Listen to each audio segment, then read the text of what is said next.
God knows the man can recruit. That would position them to be a step above in 26. I'm really curious, how long is this going to command his attention? How long is he going to be interested? He's doing it with no bladder when he has no reason to do it at all. So I think he's in. This is the College Football Enquirer. I am Andy Staples. He's Ross Dellenger. He's Steven Godfrey. And we are very excited because there will be no service interruptions for us. We will all get to watch Baylor-Auburn on Friday night. We will all get to watch Texas-Ohio State on Saturday. YouTube TV and Fox came to a deal. We teased you on Tuesday's show saying we probably have to talk about a carriage dispute. No, we don't. They got it figured out, at least temporarily, on Wednesday. Games will go on uninterrupted. You will see them on your TV and your phone and your tablet. And now we can just talk about football. And conveniently enough, Ross Dellenger has a very good story from Austin about Arch Manning, who will make his QB1 debut for the Texas Longhorns. I realize he started 2 games last year, but Quinn Ewers was still the starter. He was just hurt. Arch, Ohio State. This is going to be incredible because we've been waiting for this guy to be Texas's starting quarterback since he committed 3 years ago. Yeah, a lot of waiting, it feels like. It feels like 5 years. Like, it's only been 2.5 or so since he enrolled, but it feels so much longer because I think so many people thought that he would either start immediately or certainly start in year 2 after Quinn went to the NFL, and Quinn decided obviously not to go to the NFL, and he returned, and so here we are. Finally, we get it, and not only do we get it, as Andy, as you said, like it can't be a bigger stage. Noon on the opening weekend Saturday of college football against the defending national champions on the road. Just pretty incredible. So I spent some time down there, spent some time with Arch, also at SEC Media Days a lot, and kind of followed him around a good bit.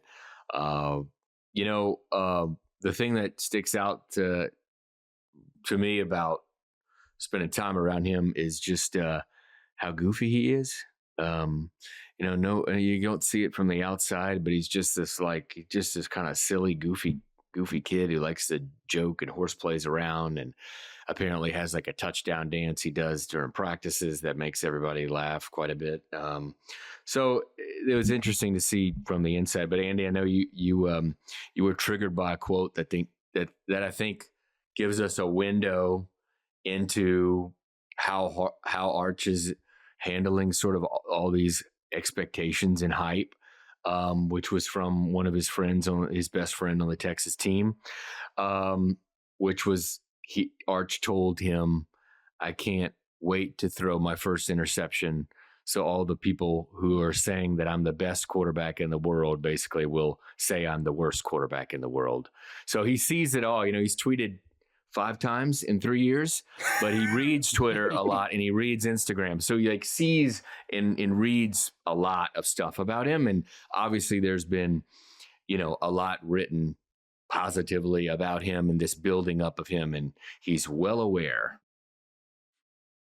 Well, what I think is interesting is he also has a lot of hatred for him.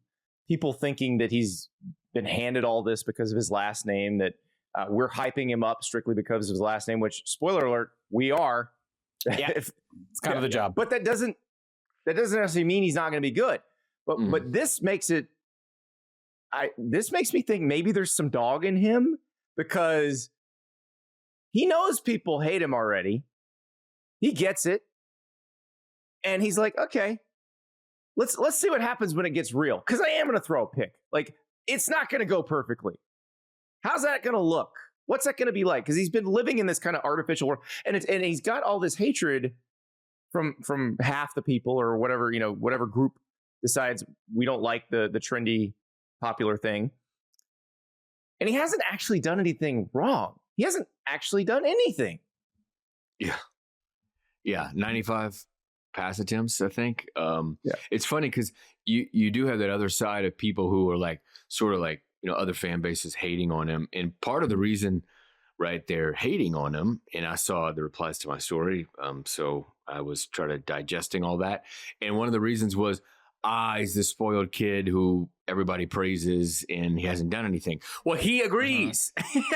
Like Arch agrees with you. He hasn't done anything and he doesn't know why, and he doesn't agree necessarily with all the hype. So he's just kind of ready to have some adversity and for people to see that he's not perfect. You could argue the family's overexposed. Okay. I mean, two brothers have their own production company. Son of Peyton and Eli, son of Archie, and then now their nephew is starting quarterback at Texas. I don't think anybody would debate you in the media that we lean in on this family a lot. But I would also argue that the family individually, as they go through their collegiate career specifically before they become pro, they've been incredibly well prepared to deal with their public perception, their brand, what we call branding now. Back when Peyton and Eli played, we didn't really have a concept of branding. But Ross, it seems like from your piece and the reaction, most of the time the Manning family's playing chess here. They anticipate a backlash. They understand they're going to be overexposed. They sort of get the rules that are different when you have this last name, but you've never really catch one of these guys in a compromised spot. I don't even mean with conduct. I just mean that they always sort of know what's coming when it comes to this part of the game. I think the reason for that might be because this is the third generation of this. Like when we cover most of these people who become stars in college football, who get thrust into the spotlight, their families aren't ready for it. They aren't ready for it. Nobody in their orbit has ever experienced anything like this before. You occasionally get the son of a pro athlete or somebody who played at a major powerhouse high school who was around a bunch of future NFL players and so has some idea of what's coming.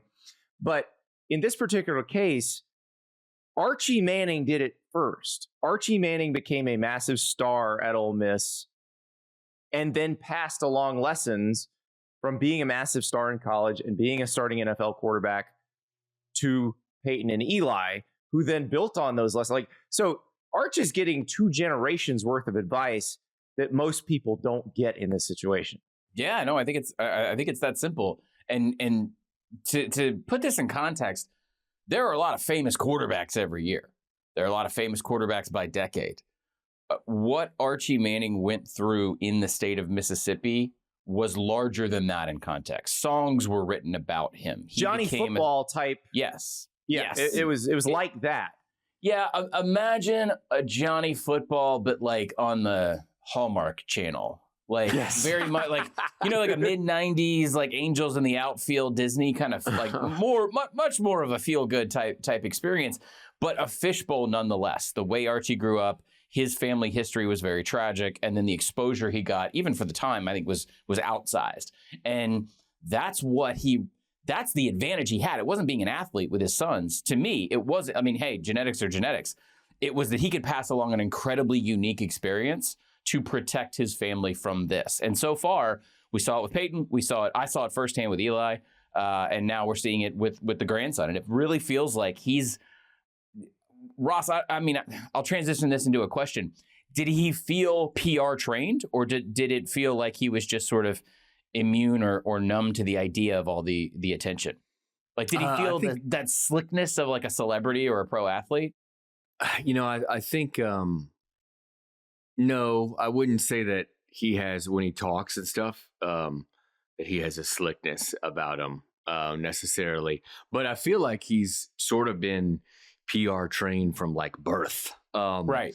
Because the way they handled, the media, and I wrote about it in that story, and I actually went down there like 6 years ago when I was at Sports Illustrated. They wanted me to go down and do a story on him as a freshman in high school. And I have a relationship with the family just being from down there and everything. And so they know me, and I called Cooper, and he's like, no, we're not talking to you. I'm like, Cooper, been knowing you, Archie, what's going on here? And they wanted to control it early on. And I think Arch was on board with that. Like, he didn't want to do all this media stuff. So like, and I think I have it in that story, like they didn't really do any formal interviews until I think after his freshman season. They didn't accept officially any like scholarship offers from colleges until maybe his sophomore, maybe even into his junior year. They would tell coaches that there's no offer to receive.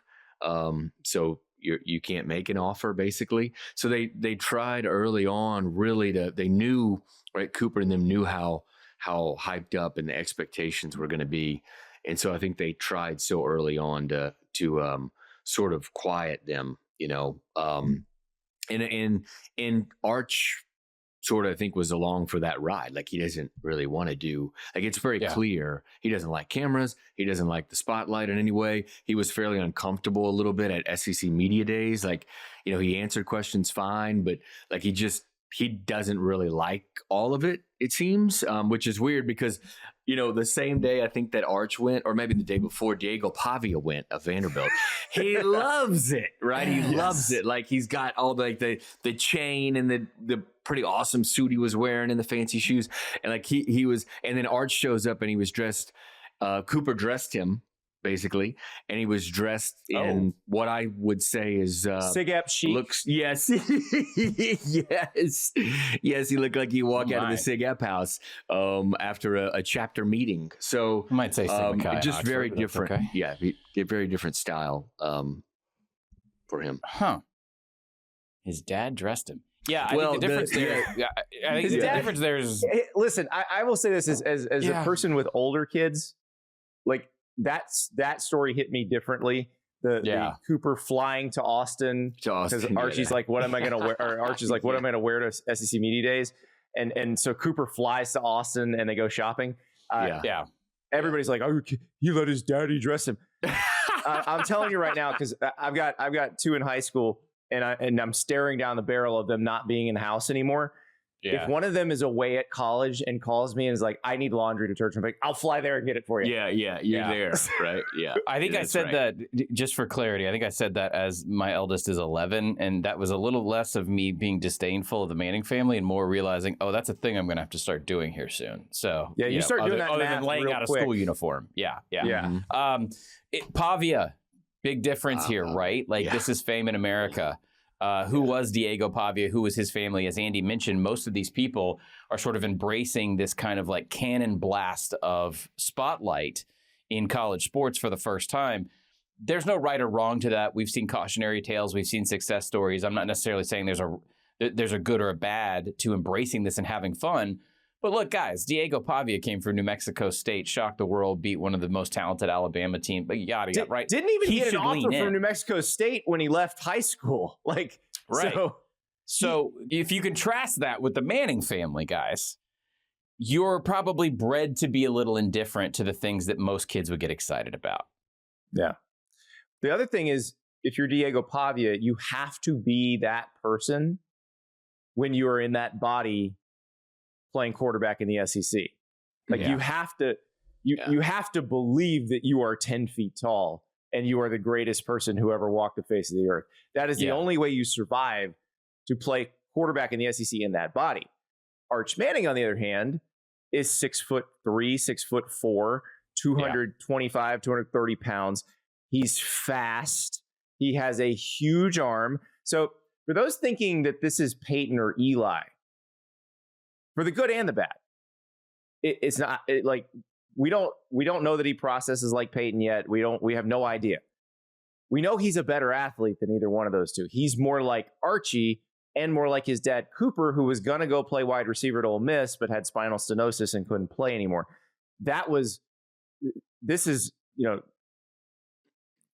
Archie jokes that the speed skipped a generation. It didn't. Cooper had the speed. It's just he couldn't keep playing. Right. Yes. I have noticed one, let's call it tendency amongst this Southern-born New Orleanian family. Majority of the family is in, their collegiate days are in Mississippi. It's predominantly black culture. Like I said, I went to college with Eli, same time, same age, same grade, all that kind of stuff. Was around Eli. We've all covered the Manning family extensively. Ross, you're from down that way in Louisiana. They're dorks. They're dorks. Flat out. I think by their own admission, Peyton is the world's tallest, sort of corporate CPA. And the thing that makes me most excited about Arch Manning has absolutely nothing to do with game tape and has to do with this new sort of social media presence that's been curated. Honestly, in the black community. He's got cookout credibility. That was the talk this summer, right? Because he went up to he goes to Ryan Wingo's house in Missouri, and he blends in with pretty much everybody everywhere, which good thing for a QB.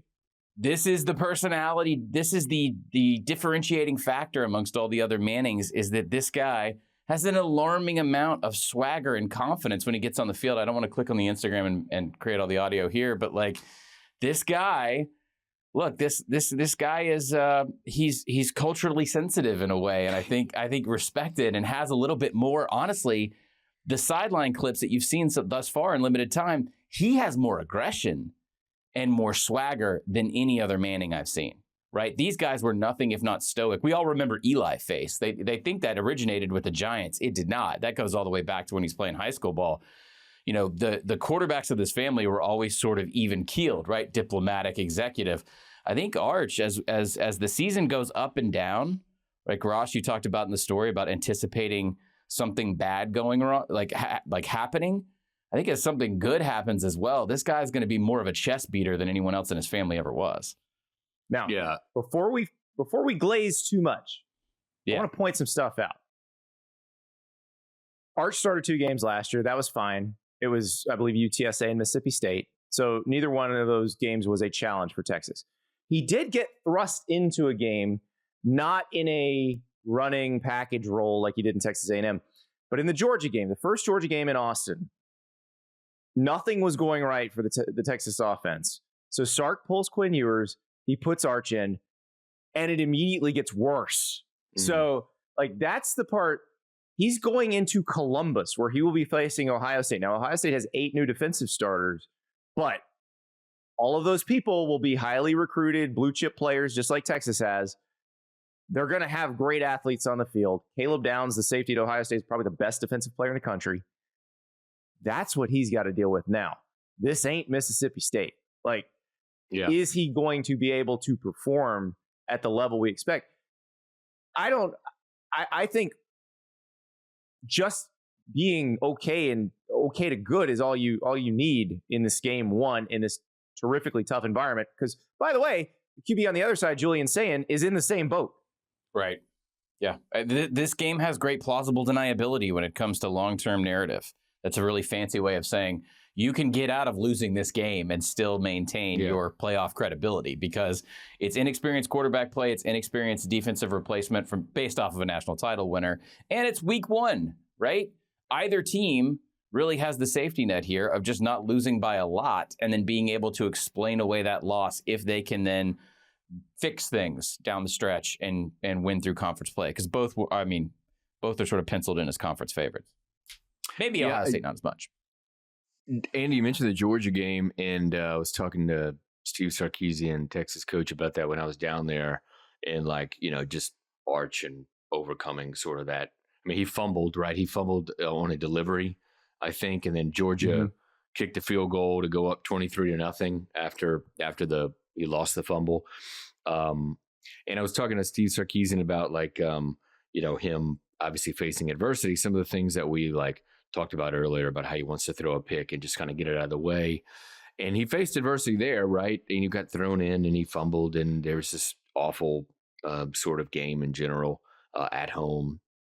But then that kind of led to a discussion about why Steve Sarkisian decided not to play him earlier in his career.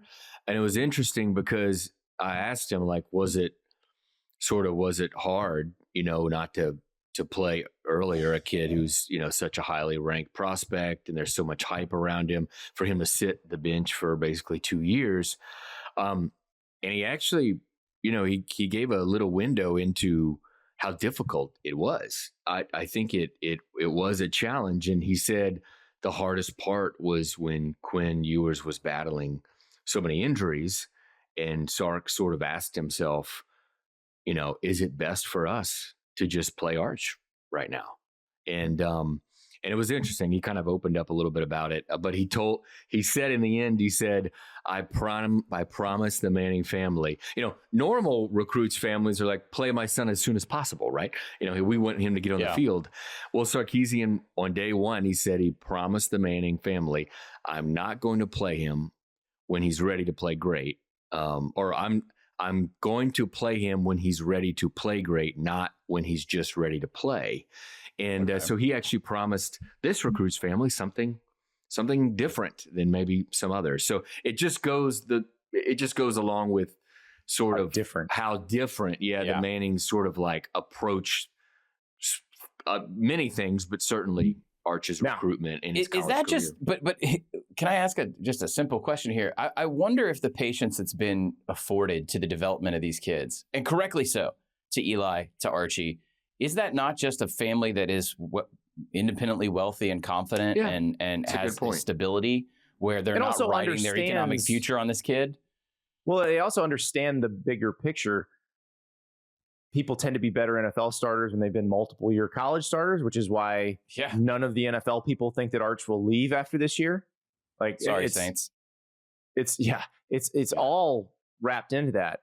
Now, here's the thing about what Ross was talking about.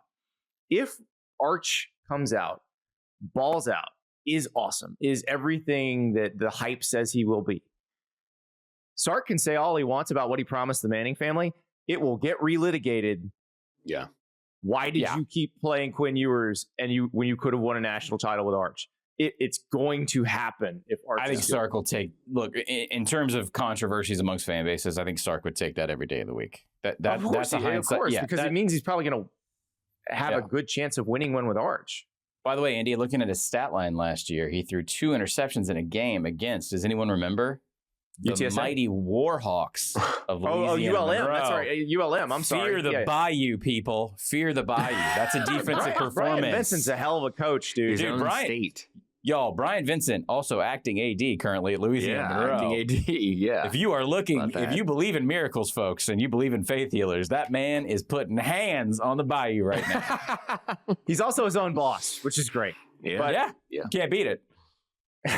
Can't fire yourself, or maybe you'll want to. That's right. Who knows? Yeah, but ours suck. We will see what Arch does, but I am fascinated by this. I cannot wait to watch it again. The YouTube TV Fox dispute is done, so it will be available to anybody who has YouTube TV, which is good to hear because that was going to be a mess if not. By the way, this show is available to all of you if you want to watch on video. If you want to watch it on your television, the Yahoo Sports Network carries the College Football Enquirer, plus all of Yahoo's other original shows. It's our first ever streaming TV channel. It's available on leading FAST services. That's free ad-supported television. So when you turn your TV on, your smart TV, and the home screen pops up, you'll see the Yahoo Sports Network. You can click on that, click on our show. You can click on a whole bunch of other cool shows. Also, streaming live 24/7 on yahoosports.tv. You catch all the shows on your phone or your browser. We'll be right back because, well, Ross never stops. He's also got a story coming out on Chapel Bill Belichick, who he and Jordan Hudson just trademarked the phrase gold digger. I don't like that. What is that? I don't like any of this. But he's also going to coach a college football game on Monday against TCU. We'll talk about it when we come back. Welcome back to the College Football Enquirer. Lot going on this week 1 of college football. There are games Thursday, Friday, Saturday, Sunday, and Monday. The one Monday is the one everybody is going to be watching because it is Bill Belichick's first college football game. TCU at North Carolina. Sonny Dykes, who got to coach against Deion Sanders in his first game at Colorado, now gets the honor of coaching against Bill Belichick in Bill Belichick's first college game. And Ross, you were in Chapel Hill last week. Talked to Bill Belichick for a while. Did you guys share an acai bowl? We did not, but Bill certainly, as I wrote in that story, he's been eating a lot of acai bowls at the Purple Bowl place in downtown Chapel Hill. So that's kind of his like go-to. But yeah, I spent about a day and a half or so down there. I spoke to him briefly and then actually got time with his 2 sons, Steve in Brian, which was interesting. They don't do a whole lot of interviews. I got them together, and I usually don't like that, right? As a reporter, like you hate getting people together. It just never works out. Like this did, because Steve is much like his dad, doesn't talk a whole lot. And Brian is the talkative one. So they sort of played off each other in the room. There's a talkative and it was Belichick? actually, yeah, Brian is very, very talkative. Yes. But they Just both like they're being a fast Manning brother. They both have their dad's sense of attire. They both came in with black hoodies on. Nice. So, they have the dad hoodie thing going on. So it was interesting. It was an interesting conversation with all of them. They're back together. They were all on the same staff, obviously, his last few years, maybe his last 3 or 4 years with the Patriots, they were all on the same staff. So they're all back. He's eating acai bowls. He's learning how to maneuver through the red tape that comes with working at a public university. I said, like, what? And he said 2 words, public records. So something What? new to him, certainly. But it's fascinating down there. I got a little time with the chancellor of the school, Lee Roberts, about the investment they're making in football, an incredible, like, millions and millions of dollars of investment that they are already sort of seeing, some benefits from. I think they've sold out their season ticket allotment the fastest they've ever have. Even though they increased prices by 25%, they're expecting, I think, $8 million more in season ticket sales. They got $18 million in donations, which is a record last year. So they're having all these things that normally do come with, hiring a new coach, but certainly hiring a new coach whose name is Bill Belichick. So it'll be a fascinating experiment. And I think another part of this is obviously North Carolina's future, which I wrote a little bit about in the story, their future in the landscape of college athletics. It's pretty clear, although they didn't say it to me, that they're doing all this investment to win at football, to position themselves for the next wave of what we all know will be realignment in the next 4 to 6 years. Ross, Which is did they tell interesting you? because- Do they tell you Big Ten or SEC? They just let you know now, or No, there was no comment on that. I did ask Lee Roberts, but there was no comment. Okay. But he did say, you there's a guys quote feel in the story. more Midwest? You feel like more Southern? Like polos or hoodies, guys? He actually, funny enough, Godfrey, you appreciate this. Like Lee Roberts, the chancellor there, his mother was Cokie Roberts. And from New Orleans, obviously, and his dad, he was raised just outside of DC. His dad still lives in Cokie DC, Roberts, works famous at White George House Washington. correspondent, by the way. Sorry, Yeah. make that Ross and I clear, didn't acknowledge that because that was some journalism nerd moment right there. That was just like, listen, of course I used everybody to knows what watch- Cokie Roberts is. I used to watch Peter Jennings every night when I was a kid. I was a Every Dan Rather night. man. Yeah. I was a Dan Rather man myself. So Were you a the Brokaw point guy, is, he's Ross? You want to complete the set? Yeah. No. I bet Ross was a Brokaw guy. If I had Little to pick, stoic? probably actually, yeah, Yes, that would have see? been the one. Yeah, that would have definitely been the one. Rather was the Southern guy who lost his temper once in a blue moon. Yeah. We all Jennings was the we're Canadian who self-identifying. chain smoked. Mhm. Yeah. Well, okay, it didn't work for There you Andy, go. but all right. Where were we? Andy. Cokie Roberts and Lee Roberts. Yeah, We took that, Cokie Roberts, yes. So, no, what I was saying is that he's got a little bit of Southern to him. He grew up outside of D.C. in Bethesda, but he's got a little bit of a Southern to him. But I asked him about, hey, you're probably the most attractive school expansion target outside of the SEC and Big Ten, and he kind of gave sort of the normal, like, cliche, oh, we love the ACC. We're founding members of the ACC. We're happy here. And then I asked him a follow-up question, just worded a different way. And, basically he basically said, well, we're all entrusted to make the best decision for the future of North Carolina and the university and the athletic department. But it's basically, he said, but it's nice to be wanted.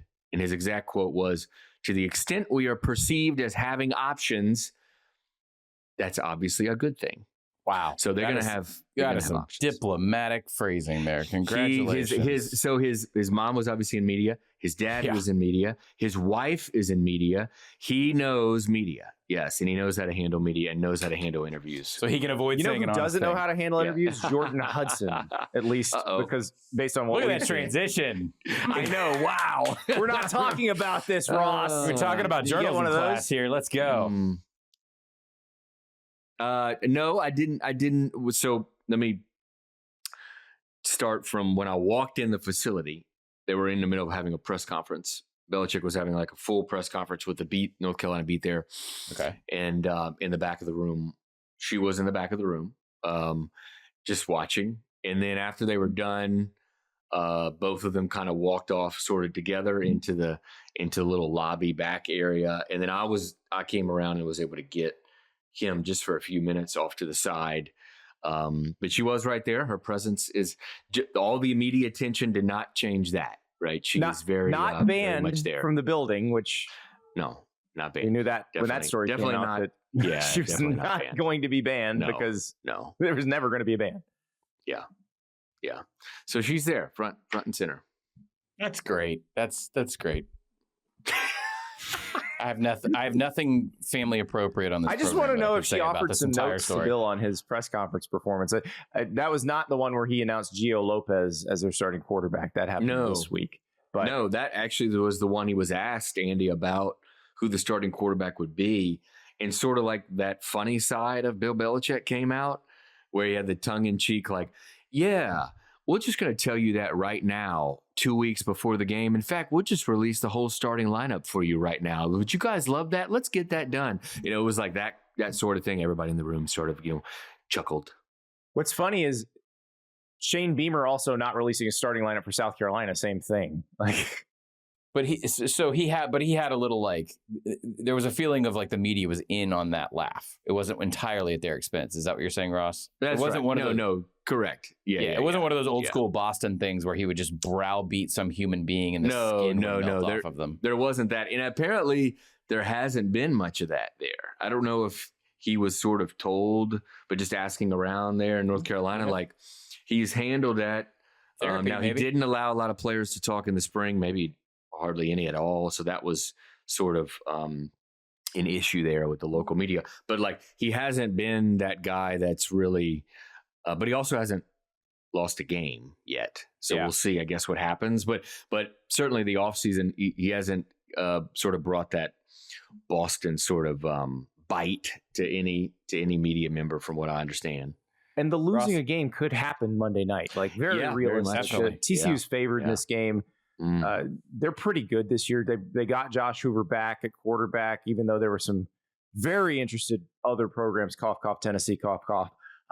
And so I'm fascinated. I'm just fascinated to see Bill Belichick, the college coach, the strategist working against more experienced college coaches like Sonny Dykes, like Dabo Sweeney. He plays Scott Frost. He goes down to UCF and plays against Scott Frost. This is going to be fascinating. Ross, I have a question here because I'm noticing a through line between the profile you wrote last week and the profile that you just published today. With one Rich Rodriguez and Bill Belichick. They're tremendously similar, those personality types. But here's what I'm okay. Let me back up for a second. In college football media for years, North Carolina was always talked about as more of a hypothetical, and it was always an upside. Giant. Correct. It was always the program that, man, if you could unlock X, or that brand is so good, imagine what you could do with Jordan, $18 million in donations, as you mentioned in your story.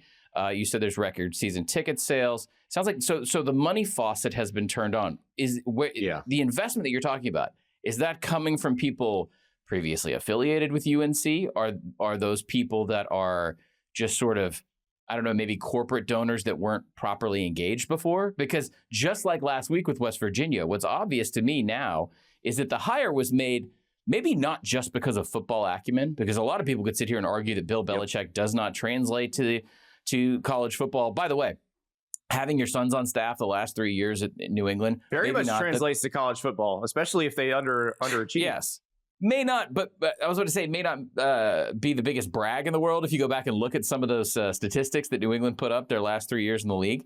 But it seems like we're making hires now to be able to rally the money in a very different way. In other words, this celebrity name, and Rich Rod is more about native son, homecoming arc and all that, Ross, but there's a through line with these two stories, which was this guy came in and there's more money coming into this program to help break them from a sort of perpetual mediocrity. Absolutely. It's a great point. I think we've seen it really not just this year, right? I think we've seen it in the hires of the last 3 or 4 years. I mean, Deion sticks out, not just maybe money as much as like just attention, media attention, which obviously brings money. I think Rick George, the AD at Colorado's released figures about like the enrollment at Colorado skyrocketing. I mean, I think football hires now have become that where we're more worried in a way. This has to be like a twofold hire. Sure, we want you to win, but we want media attention and we want donations and money and TV money and in the spotlight and all that stuff. And I think that's a very real thing that every athletic director, president is sort of considering when they're starting to search for a new head coach. Lee Roberts, the chancellor, when he said that he always gets from people what would be successful, like the question, what would be successful for coach? And I think, his answer was, well, it's already been tremendously successful. Just look at the numbers. He hasn't even coached a game yet.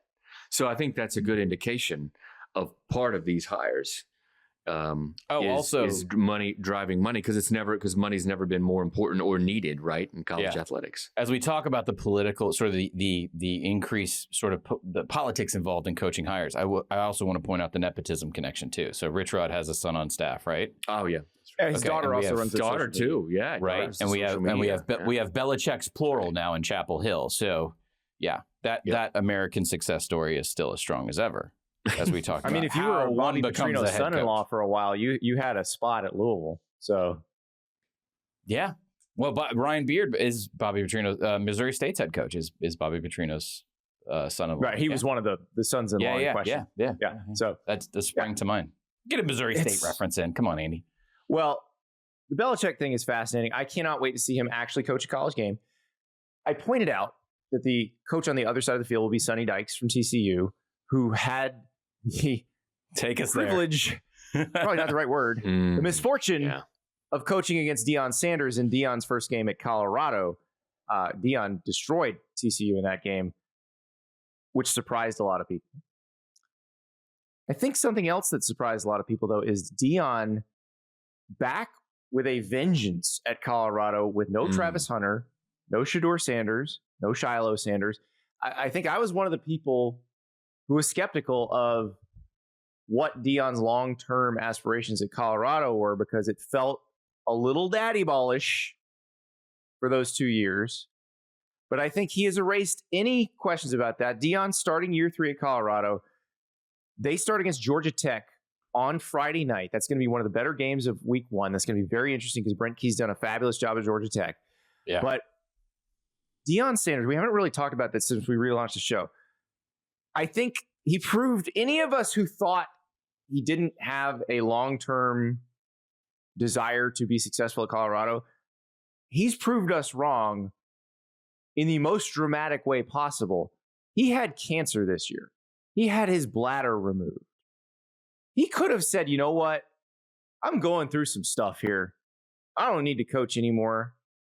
I'm wealthy. I'm one of the greatest football players who ever lived. I don't need this. Instead, he's now coaching without a freaking bladder at Colorado. So if there was any doubt whether he cares or whether this matters to him, it sure does. Still, you lose the best player in college football. You lose your record-setting quarterback. What does this look like in year 3 at Colorado, guys? I think this is one of those moments where it's okay to say as professionals that we don't really know. We don't really know. Like there's so much volatility in this program, and I don't mean that has a negative connotation, but there's a lot of volatility by design from day one. Some of it we overreacted to, some of it we may have underreacted to, and then some of it I think was also just Deion and that staff with a kind of progressive mindset on the on the changes in the portal specifically, right? We go back, it's a little bit like political coverage these days. Deion had so many headline moments so quickly in succession that first year. It's hard to remember. But you remember the outrage about when he walks into the team meeting and he tells, hey, I'm bringing in my Louis luggage and you guys aren't going to be here and all this kind of stuff. While he put a lot of that on Front Street and literally had it videotaped in front of these kids, that's not different than what many other coaches. It's every coach. Yeah. Right. Every coach has that meeting.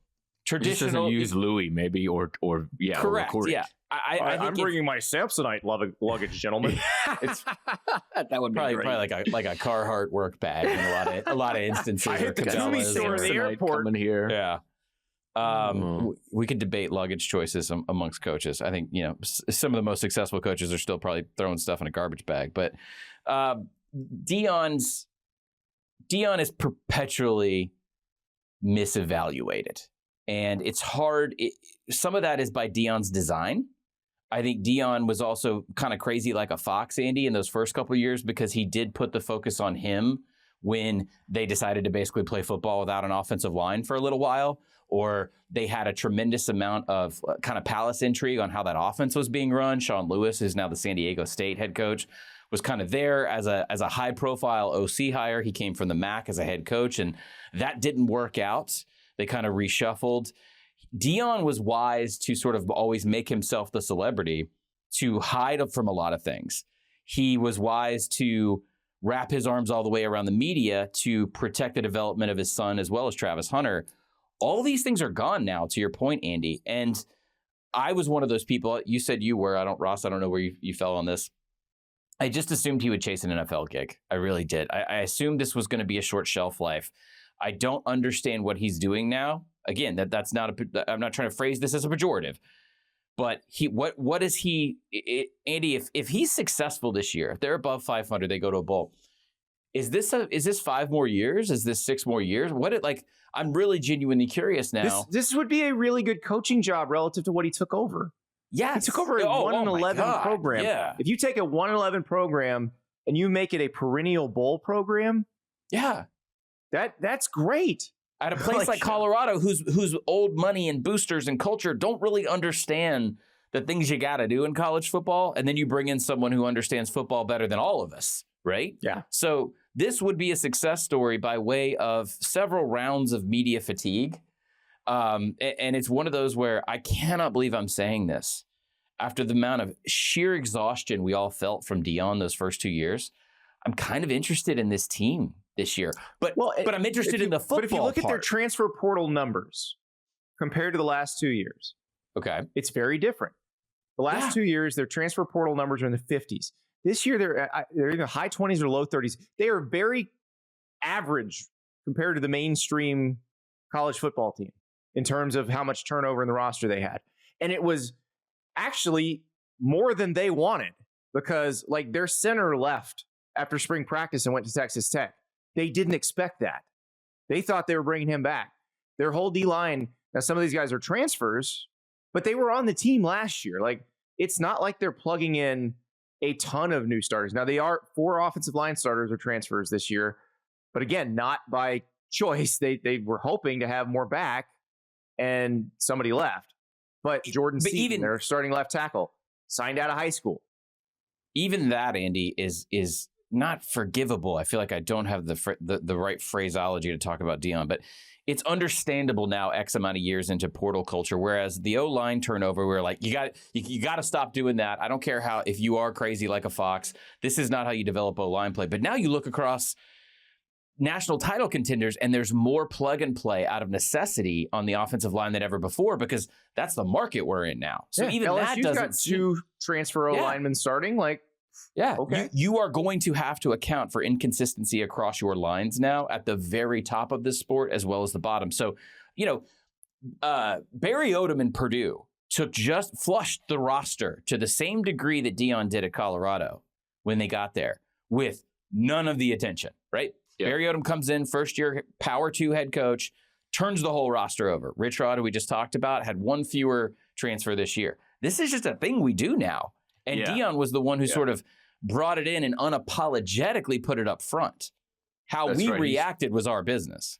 He started the trend, and not just Purdue and Barry Odom, right? I think one behind them was West Virginia. As far as Rich Rod, portal yeah. people, 50. I think 50 out of the portal, 74 new players. Chapel Hill, 70 new players. I don't know how many out of the portal, but it was in the 40s, I think. Oklahoma State, where Mike Gundy has been the head coach since 2005, fits in that category. That's like Colorado is as a side quite note, that stable smells desperate compared to that. Yeah, suddenly smells a little desperate over there in Stillwater. Yeah, we're running out of people to that's blame. a good transition later to the hot seat. Mr. Yeah, Gundy. Yes. we we're are gonna running talk out about that of in our next segment. people to blame in Stillwater real fast. Yeah. But I am fascinated by it. So Colorado brings in Julian Lewis, the star freshman quarterback, and Deion brings him to media days, and you think, oh, maybe he's competing with Caden Salter, who's the Liberty transfer, who was the starter at Liberty the last couple of years.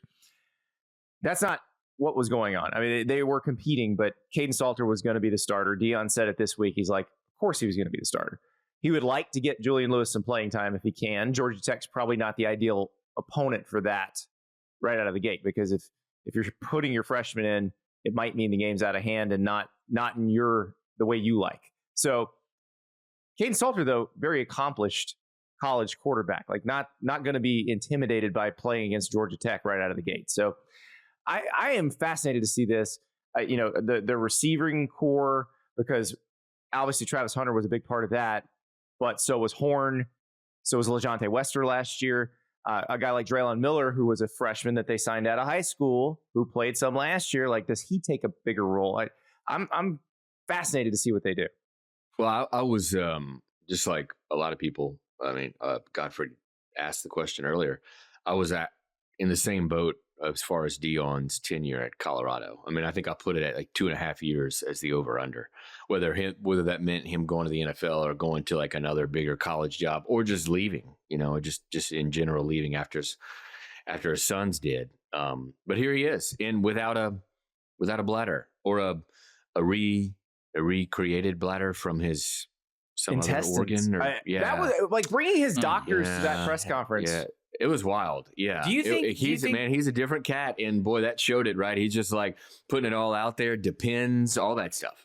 Turned it into a deal, an endorsement deal for himself. Yeah, endorsement deal. It depends. I know. Because that just tells, like, and people can be cynical about that. I'm sorry. When you have a situation like that, there's a couple ways you can go. One is woe is me, and everyone would understand. Like, no one would criticize you for it. He turns it into an endorsement deal. That's the type of person he is. He's a chicken salad out of chicken something else kind of person. I think it's also that he is more cognizant than we want to give him credit for on how often he operates in the spotlight. And so he knows he's going to have to bring an extra level of verification, because he knows he's going to receive an extra level of criticism. So I think bringing the doctors in was almost a sort of emphatic move to say, look, I know what you're all thinking. I know most of you expected me to retire today and blow it off because my kid's not here playing quarterback. You knew that criticism was mounting, because everybody, like, God, the amount of completely false rumors floating around amongst coaches in the industry, amongst agents in the industry, amongst in the all days the people we talked to. of that. It was nasty stuff. Yeah. I officially forgive everybody who sent me something saying, hey, it's this, da-da-da, he really wants to do this with Shador or whatever. Hey, it turns out everybody was wrong. So I think, again, I just think he's got more credit than we've ever wanted to give him on how to work in the public space. When you really want to live in the spotlight, when you want to be a reality show guy, is he still, I don't know if he's still taping that reality show or whatever, but I think he's doing it at a level that some non-sport celebrities could probably take note and understand his nuance there. And then, he did get another check from it, Andy, to your point.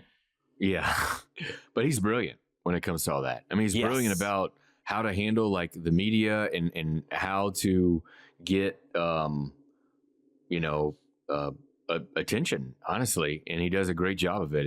It's incredible to like watch, when he got the job. I mean, I think you guys mentioned it, like the Louis Vuitton sort of speech. I mean, who in their right mind, what coach would ever record something like that and think that this was going to go over well? He did, and it didn't go over like super well, but holy cow, it got a lot of attention, and now it's the norm, sort of. So, but Ross, the thing was, and this is where I appreciate him doing that. It always was the norm. He brought that into the light, and he knew that because he's coached players, and obviously he was a big time college football sort player. of refreshing for all of us too.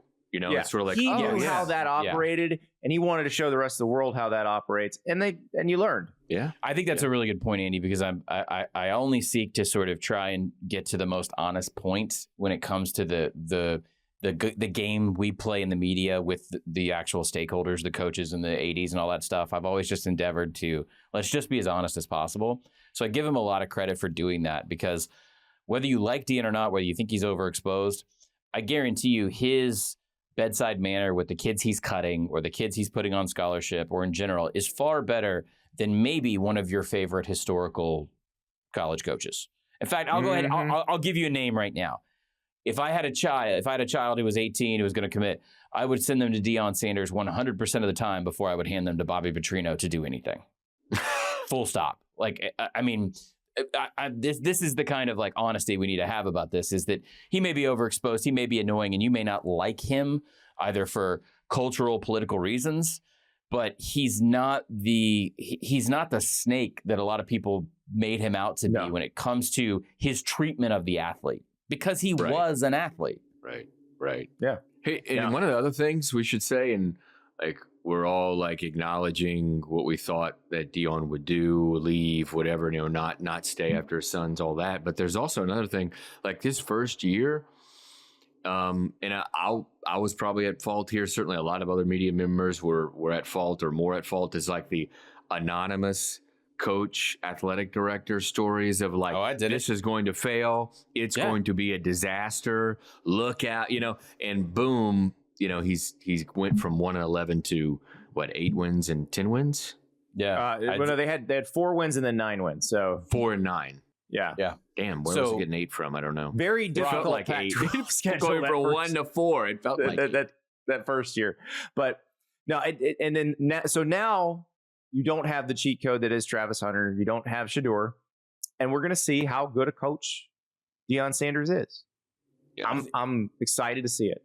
But Andy, I'm just fascinated because like they're not conference champion favorites. Like they're not Iowa State right now. They're not K-State. They're not Arizona State. Okay, but if they are a 7-5 team, yes, you this have is where I'm to going. Judge it through the prism of he took over a 1-11 team a few years ago. That's not where I'm going. I'm just curious, like, Andy, if they're 7-5 this year, God knows the man can recruit. That would position them to be a step above in 26. I'm really curious, how long is this going to command his attention?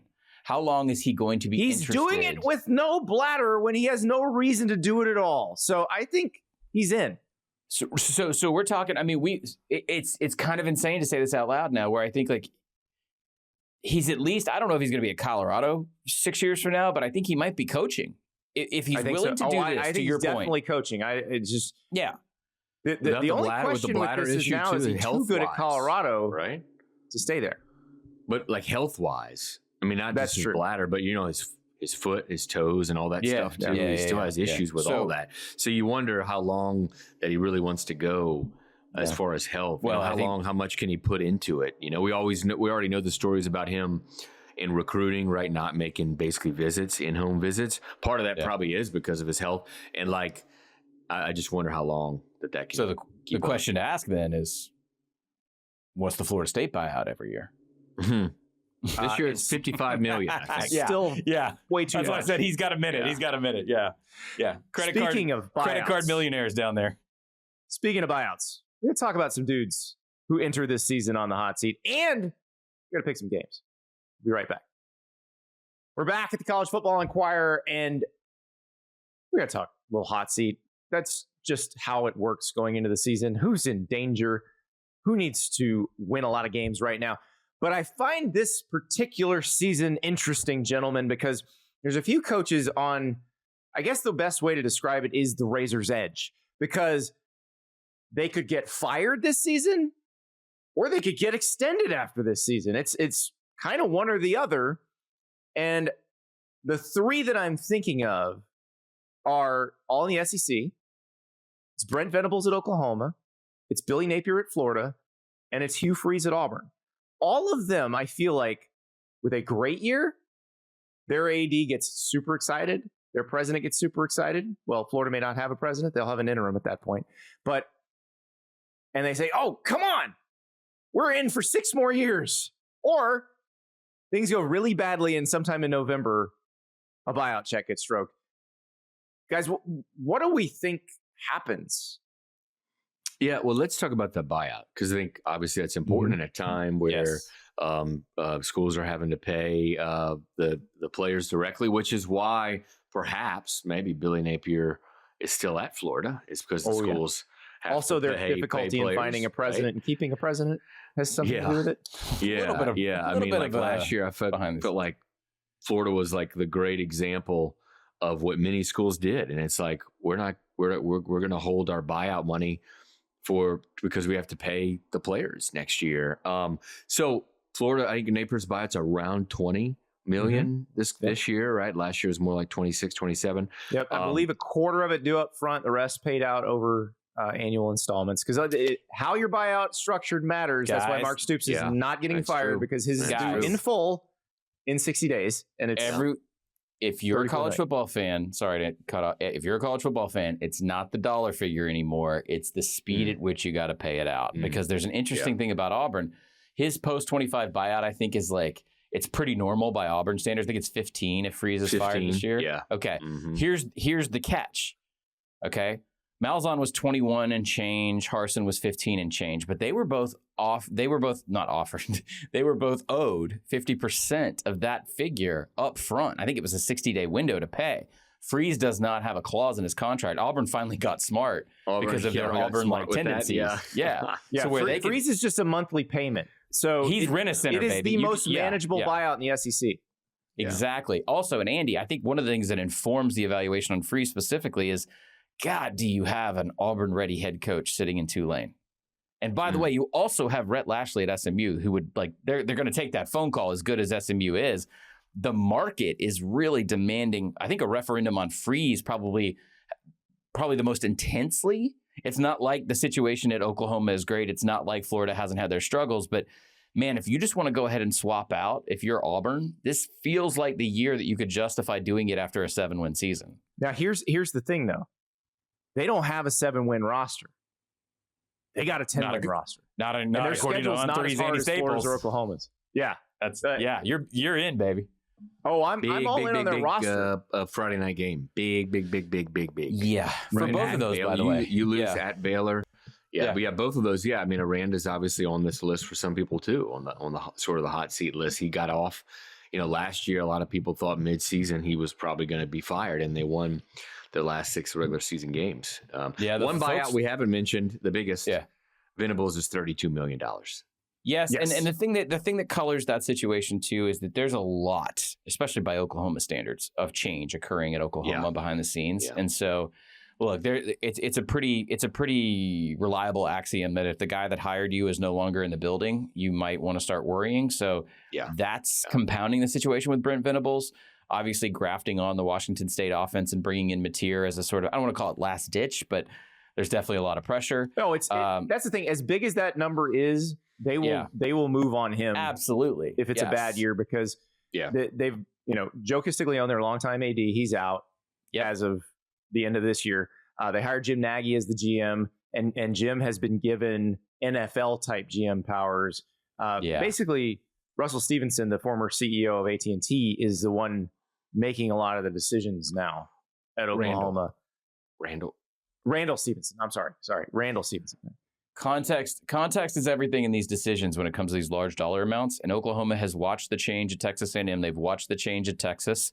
They are not going to afford a dip in perception in the big money world, specifically in the state of Texas, where they do their recruiting and their living and their reputation building. It's going to be very interesting to see what their qualifier is for Brent in terms of total wins to get out of this season alive. I feel like there's a lot of pressure, even more so than a coach with a lower buyout, Ross.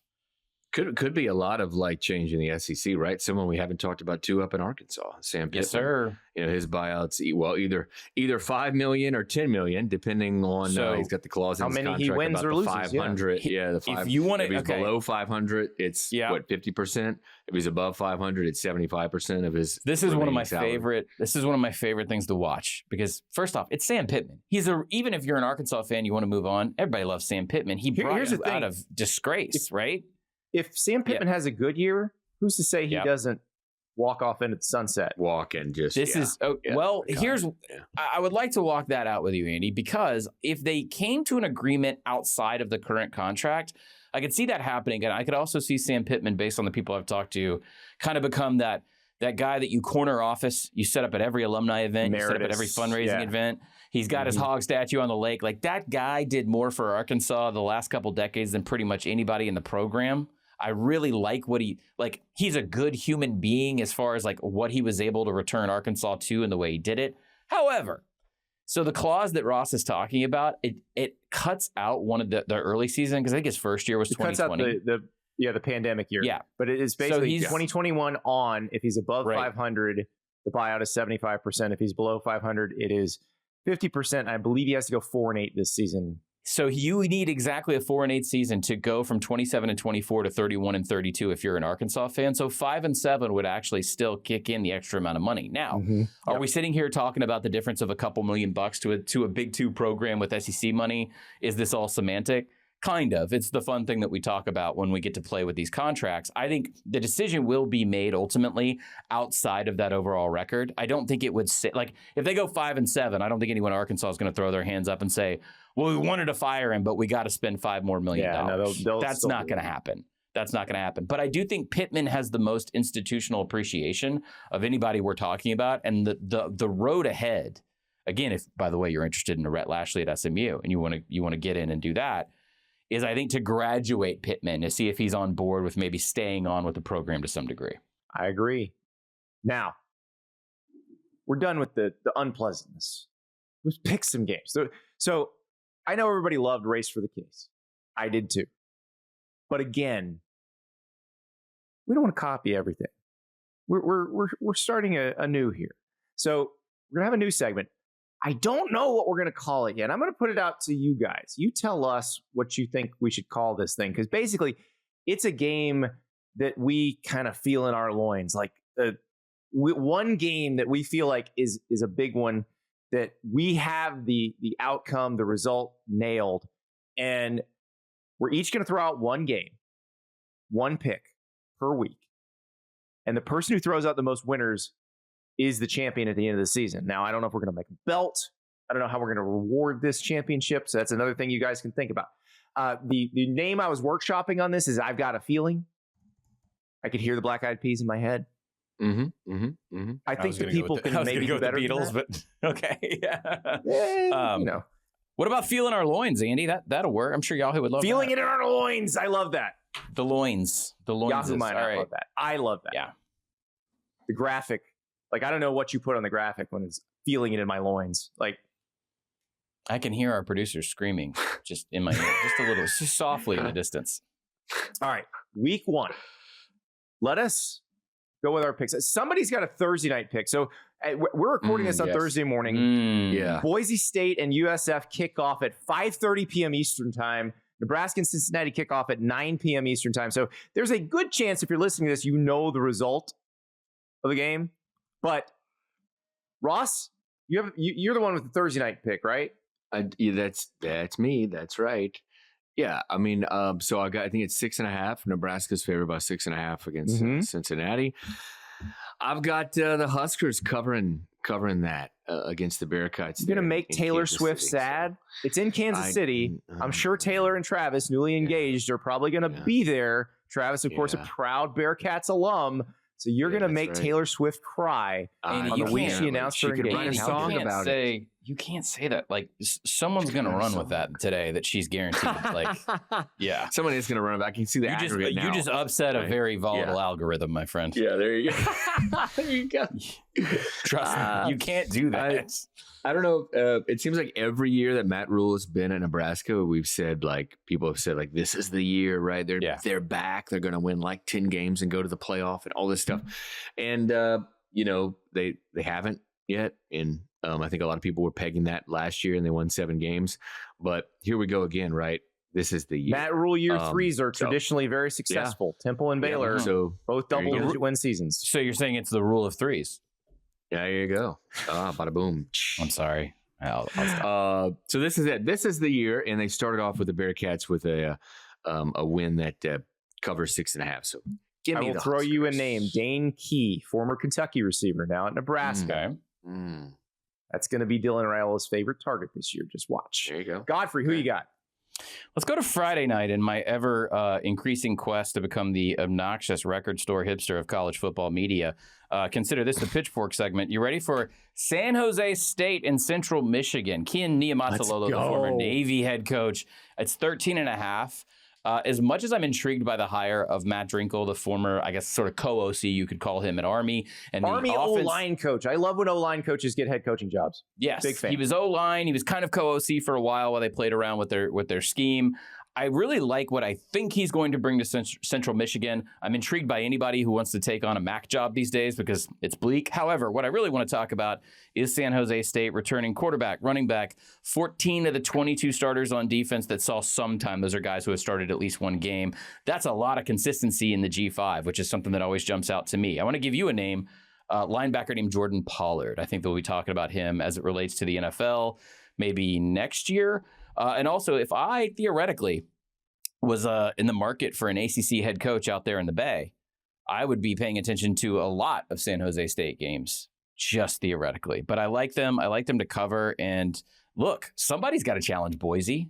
Somebody's got to be that. I mean, seriously, we got to have a 1A or a 2 team in the Mountain West. I think it could be, can I call them Sparty?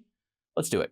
Silicon Valley Sparty. Milpitas I will Sparty. say, no Nick Nash. Nick Nash, your NCAA or Division, I guess, FBS receiving Triple Crown winner last year. Yes. He's 87 years old and I believe is now going to be on the Falcons practice squad. On the roster for your Atlanta Falcons. Let's go. I'm excited. No, I like they have kind of raised the floor even more than Brent Brennan did in terms of what they're bringing in talent-wise. Very interested in this program. All right. I got one on Saturday. Tennessee plays Syracuse in Atlanta. Tennessee is favored by 2 touchdowns on BetMGM, 14 points. We do not know what either of these teams is going to be. So how are we so certain that Tennessee is going to boat race Syracuse? You've got Joey Aguilar, the new quarterback at Tennessee. Basically, this is the second straight up trade in college football history. I think the first one was Kyler Murray for Trevor Knight, Texas A&M to Oklahoma. Good pull. Back in the day, Kyler Murray had to sit out a year. Trevor Knight, because he grad transferred, did not. So Trevor Knight played immediately. Kyler Murray sat. In this case, you have Joey Aguilar, who was Appalachian State starter the last 2 years. He transferred to UCLA in December with the thought that he's going to be the starter for the Bruins. Well, in the spring, Nico Iamaleava, who started all last season for Tennessee, decides he's going to transfer to UCLA. That displaces Joey Aguilar, who, after Tennessee kicked around, tried to unstick some people who might have been playing in other leagues, some quarterbacks, unsuccessfully. They grabbed Joey Aguilar. So Joey Aguilar is the new starter at Tennessee. The new starter at Syracuse is Steve Angeli, who we saw come in for Notre Dame in crunch time against Penn State. And actually, if Angeli doesn't keep them alive in the Orange Bowl, I don't think Notre Dame makes the national title game.